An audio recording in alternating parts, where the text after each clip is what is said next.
তরকারিটা খুব সুন্দর, রংটা খুব ভালো হয়েছে না? খুব মাখা মাখা হয়েছে, খুব ঝোল হয়নি, খুব সুন্দর লাল হয়েছে।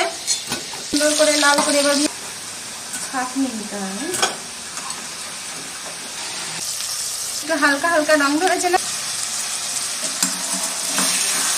এই যে মশলাগুলো আছে, এখানে আছে লবণ পরিমাণ মতো, এখানে আছে মিট মশলা। এবার আমি একটু মশলাটা কষে নিয়ে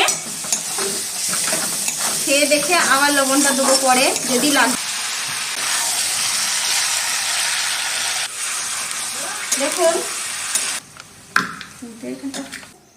এবার এটা আমি এখানে রাখি।